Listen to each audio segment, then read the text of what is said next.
अस्सलाम वालेकुम, good morning. मैं हूं उस्मा अख्तर और आप देख रहे हैं अपना पाकिस्तान फैज़ टीवी नेटवर्क पर।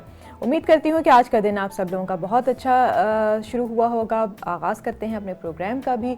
मेरे साथ रियाज साहब रोज़ाना की तरह यहाँ पे मौजूद हैं और आज हम बात करेंगे कि फ्रीडम ऑफ स्पीच क्या है, बोलने की आज़ादी, अपने ख़यालात को बयान करने की आज़ादी क्या है, क्या इसकी कोई लिमिट होती है, लिमिट होनी चाहिए या नहीं होनी चाहिए, और स्पेशली हमारा मीडिया, पाकिस्तानी मीडिया जो है इस हक़ को किस तरीके से इस्तेमाल करता है, क्या सही तरीके से इसका इस्तेमाल किया जा रहा है या फिर अपने मफाद के लिए इसको गलत तरीके से इस्तेमाल किया जा रहा है। इसके ऊपर हमारी बात होगी रियाज साहब से, उनसे मुलाकात करते हैं। अस्सलाम वालेकुम रियाज साहब, कैसे हैं आप? खैरियत से? बिल्कुल ठीक ठाक जी रियाज साहब। जी, हम आज मीडिया के ऊपर ज़रा कुछ बात करेंगे। हालांकि ये वक्त हमारा बहुत कम है अगर मीडिया को हम खोलें, और चूँकि मेरी गहरी वाबस्तगी रही है, पूरी उम्र गुजरी है प्रिंट मीडिया में, और तो इसलिए मैं चाहता हूँ कि उसके बारे में बताऊँ कि देखिए, हमारे पास बदकिस्मती से पाकिस्तान में मीडिया जो है वो नारे तो लगाता है, मतालबा तो करता है कि हमें प्रेस फ्रीडम चाहिए, यानी लिखने की आज़ादी चाहिए। अब ये एक अलग बहस है कि वो मैं मिसालें देकर बता सकता हूँ कितनी ऐसी चीज़ें उन्होंने लिख रहे हैं, जो दिल में आता है लिखते हैं। इवन मुल्क दुश्मनों के बयानात तक को बहुत हाईलाइट करते हैं, चलाते हैं। लेकिन आप ये देखिए कि पिछले कुछ दिनों में कुछ बड़ी अच्छी बातें हुई हैं जो वो आवाम को बता सकते थे, कंपैरिजन भी कर सकते थे, लेकिन उन्होंने आवाम को नहीं किया। उन ख़बरों का एक तरह से ब्लैकआउट किया। मसलन सबसे पहले तो आ जाइए पेट्रोल की कीमत पर। हालिया फरवरी के लास्ट में ओगरा ने सिफारिशात पेश की थी पेट्रोल की कीमतें बढ़ाने, लेकिन वज़ीर आज़म ने असम्बली मुस्तरद कर दी, वही पुरानी कीमतें हैं। बिल्कुल।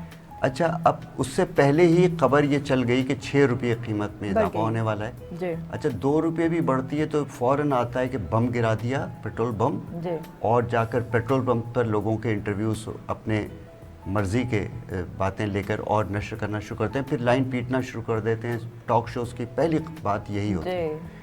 अच्छा, अब उन्होंने ये नहीं बताया कि पेट्रोल की कीमतें नहीं बढ़ी, जबकि आलमी मंडी में 43% कीमतों में इजाफा हुआ है।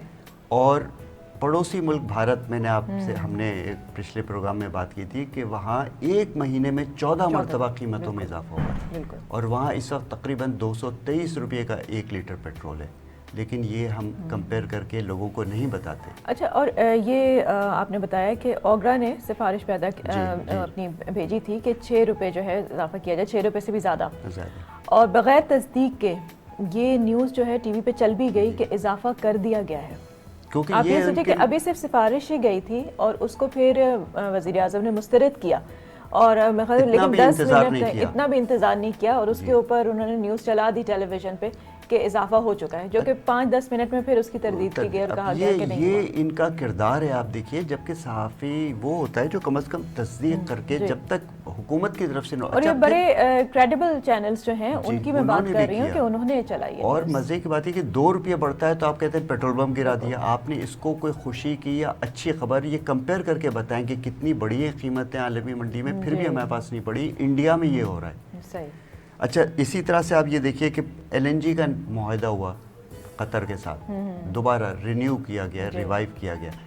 पिछली हुकूमत ने जो किया था वो उसने इतने हाई रेट्स पर किया था, इन्होंने जाकर उसी मुआहदे को बरकरार रखते हुए, चूँकि नया तो अभी हम नहीं कर सकते, लेकिन मज़ाकरात एक डिप्लोमेसी के ज़रिए उसकी कीमतें कम करवाईं, और जिसके नतीजे में सेम कॉन्ट्रैक्ट, वो भी 10 साल का है वो।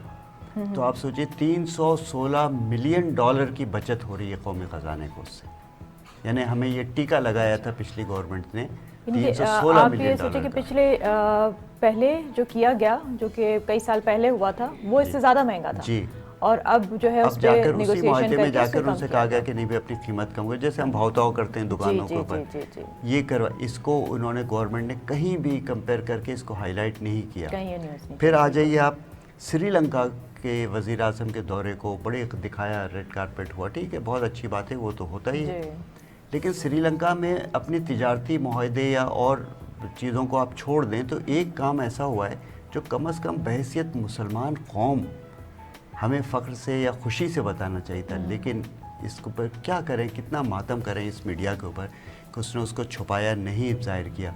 वहाँ ये हो गया जब से कोविड शुरू हुआ लास्ट ईयर से कि जो भी मुसलमान मर रहा था उसको कोविड का मरीज़ करार देकर, कोरोना का, اس کی لاش کو جلانے کے احکامات تھے، لاشیں جلائی جا رہی تھیں. اچھا.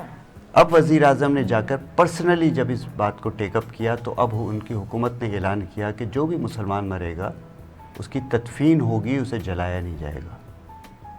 تو کم از کم مسلم امہ کی باتیں کرنے والے یہ تو اپنے لوگوں کو بتائیں.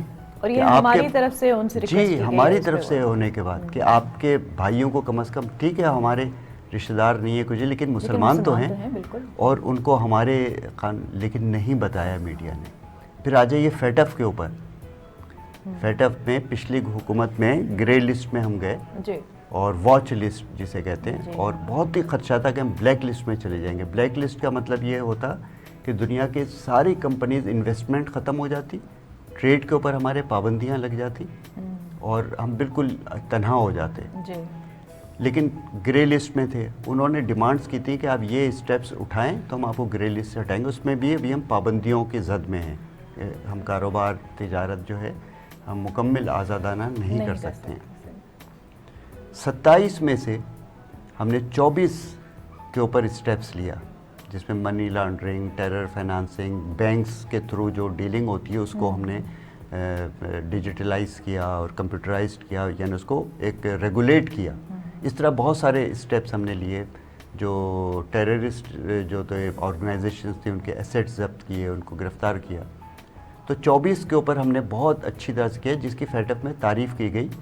3 اور ایریاز ہیں جس میں انشاءاللہ جون تک ہم اس پر بھی عمل کر لیں گے، تو جون میں ہم جو ہے گرے لسٹ سے نکل آئیں گے. لیکن کوئی میڈیا نے یہ نہیں بتایا کہ ہم کس دور میں فیٹف میں گئے، کیوں گئے. اس حکومت نے کس طرح سے 2-2.5 سال کرتے میں 27 میں سے 24 ڈیمانڈز کو ان کی پورا کر کے ایک ملک کو کلین کیا، جسے کہتے ہیں اپنا گھر صاف کرنا. اپنا گھر صاف کر کے دکھایا. اچھا، یہ کسی پارٹی کے فیور میں نہیں جائے گا گرے لسٹ سے ہم نکلیں گے، یہ پاکستان کے فیور میں جائے گا، چونکہ ہمارا ٹریڈ بڑھے گا، ہمارے پاس انویسٹمنٹ آئے گی. ابھی تو خطرناک ملک تھے نا ہم، اس لیے گرے لسٹ میں تھے تو کوئی انویسٹمنٹ بھی نہیں آ رہی تھی. بہت مطلب اونٹ کے منہ میں زیرے کے برابر آ رہی تھی. تو یہ تو ملک کے انٹرسٹ میں ہے، آپ اسے بھی چھپاتے ہیں. پھر آپ کہتے ہیں پریس فریڈم. آپ مجھے بتائیں، انڈیا میں آپ گاؤں کے خلاف لکھ سکتے ہیں؟ کاؤ کے خلاف، گائے کے خلاف، گاؤں ماتا کے خلاف آپ نہیں لکھ سکتے. آپ ویسٹ میں چلے جائیے، ہولوکاسٹ کے خلاف لکھ سکتے ہیں، 20 سال کی سزائے. لمٹس ہوتی ہیں ہر جگہ، جو ہے کوئی نہ کوئی باؤنڈریز ہوتی ہیں جن کو فالو کیا جاتا ہے. اچھا، بات یہ نہیں ہے کہ ٹھیک ہے آپ بالکل ہائی لائٹ کریں، اگر کچھ غلط ہو رہا ہے تو اس کو وہ دکھانا چاہیے اور چیک اینڈ بیلنس ہو. لیکن جو اچھے کام ہو رہے ہیں، جو اچھے اسٹیپس لیے جا رہے ہیں، وہ بھی سامنے آنے چاہیے اور عوام کو وہ بھی پتہ نہ چلنے چاہیے، تاکہ ایک ان میں بھی ایک پازیٹیو انرجی آئے، انہیں بھی پتہ چلے کہ ملک میں اچھی چیزیں بھی ہو رہی ہیں. ایسا ہی نہیں ہے کہ ہر کام صرف برا ہی ہو رہا ہے. اور ہماری کوشش ریاض صاحب یہی ہوتی ہے کہ ہم اپنے پروگرام میں صبح جو اچھی باتیں ہیں، جو پازیٹیو چیزیں ہو رہی ہیں، ان کو ہائی لائٹ کریں تاکہ وہ یہ جو اس میڈیا کے جو ہمارے الیکٹرانک جو چینلز کے تھرو جو لوگوں کے ذہنوں کو زہر آلود کیا جا رہا ہے، ان کو ہم کم از کم بتا سکیں اپنی اس میں حد میں رہتے ہوئے کہ کس حد تک اس کو یہ بلیک آؤٹ کرتا ہے ایسی چیزوں کا جو پازیٹیو ہوتی ہیں، جو لوگوں کے لیے خوشی اور اطمینان کا باعث بن سکتی ہیں. بالکل. بہت شکریہ ریاض صاحب، اور پھر آپ سے ملاقات ہوگی. اس کے ساتھ ہی ایک چھوٹے سے بریک لوں گی. بریک کے بعد آپ سے دوبارہ ملیں گے اپنا پاکستان میں. ہمارے ساتھ رہیے.